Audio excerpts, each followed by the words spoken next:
Authentique et passionnée, cette médocaine amoureuse de son médoc rend un bel et tendre hommage au monde viticole en général et aux ouvriers de la vigne en particulier. Avec son premier livre auto-édité, Les Petites Mains de l'Ombre, Marie-Lys Bibéran retrace toutes les étapes du travail de la vigne en photographie et exclusivement en noir et blanc. Des gestes, des mains, une mémoire. Curieuse et envie d'en savoir plus, je suis partie à la rencontre de l'auteur sur les bords de l'estuaire à Saint-Estèphe. Qui est Marie-Lys Bibéran? Je suis médocaine. J'ai travaillé dans les vignes pendant plus de 20 ans en tant que saisonnière sur le Médoc. Je suis née dans une famille de vignerons et qui était propriétaire de quelques arts de vignes. J'ai été militante anti-pesticides sur le territoire pendant plus de 10 ans. J'aime pas les étiquettes, j'aime pas les cases. Donc voilà, donc je suis un peu tout ça à la fois. Je suis quelqu'un qui adore son territoire et qui en connaît aussi les limites, les difficultés. Je pense que j'essaie d'être quelqu'un la plus authentique possible, c'est-à-dire la plus en accord possible avec moi-même. Et j'aime bien être partout et surtout là où on ne m'attend pas. Alors justement, ce livre, on en parle. Pourquoi ce livre? Pourquoi? Alors j'avais fait donc 10 ans de militantisme à parler des pesticides, à malheureusement à juste titre tenir un discours négatif.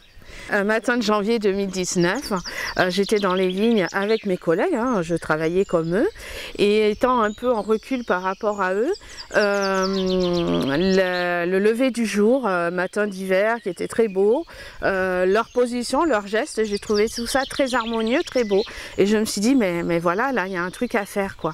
Et j'ai commencé à les prendre en photo dans leur travail et entasser, accumuler des photos pendant des mois. Il m'a fallu 2 ans, le temps de retranscrire en photo l'ensemble des gestes et des tâches accomplies par les travailleurs des vignes tout au long des 4 saisons.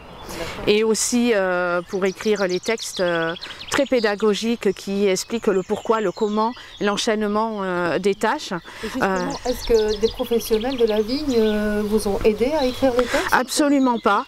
J'ai un peu de mal, d'une manière générale, j'aime bien mener les choses moi-même. Il y a une relecture donc par Dominique Fédieux, qui est viticulteur sur Cussac et maire, et qui d'ailleurs signe une superbe préface.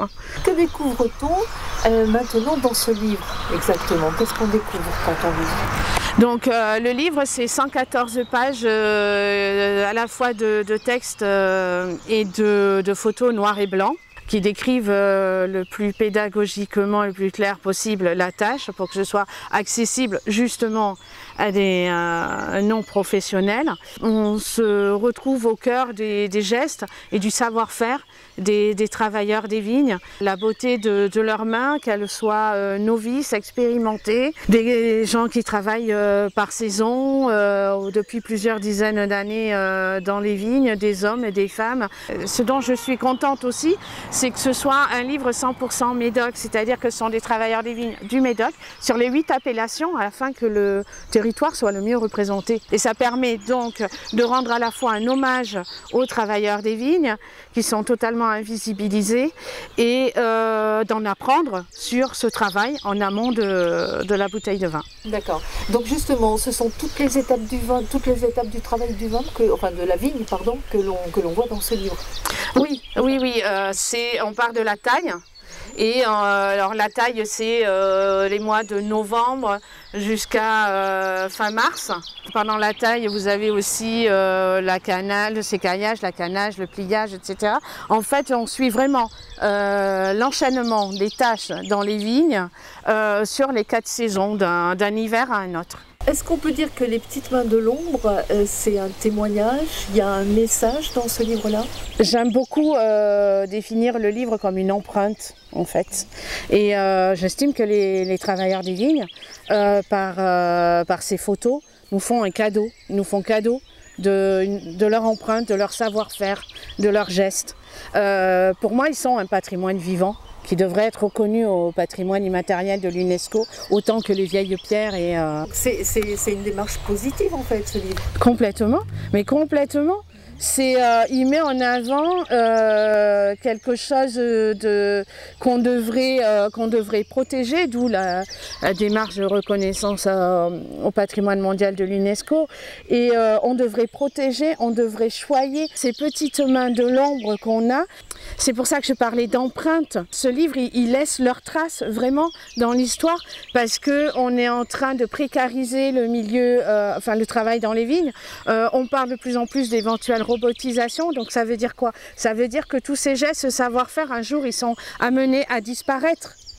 Ils ne disparaîtront pas complètement parce qu'ils sont là, justement. Ils sont immortalisés, capturés. Une conclusion, Marie-Lys? Le mot de la fin? Ce livre, c'est pas un livre anti-viticulture. J'ai une image qui me colle à la peau du fait de mes activités militantes que je renie absolument pas. Donc je regrette qu'il y ait des personnes qui s'arrêtent à mon nom, à ma personne et qui ne cherchent pas à prendre connaissance du livre. Et là, je parle de personnes du milieu viticole. Hein. Et ce livre, il a sa place sur tous les étals de promotion et des vins du Médoc. Il devrait être à la Maison du vin et du tourisme de Pauillac. C'est pas normal que quelque chose qui reflète, qui met autant en avant le travail dans les vignes de ces petites mains sans lesquelles la Maison du vin et du tourisme de Pauillac, elle n'aurait pas lieu d'être. C'est pas normal que ce livre n'y soit pas présent. Et là, je parle pas pour moi, je parle pour les travailleurs des vignes. Si ce livre, j'essaye autant de le faire vivre et de le faire connaître, c'est parce que faire connaître le livre, c'est faire reconnaître leur travail.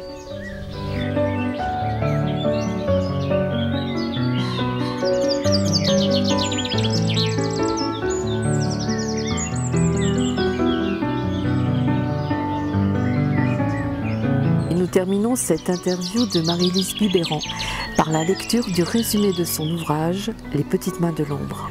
Ils sont inconnus de la plupart d'entre vous parce que dans l'ombre parce qu'invisibilisés.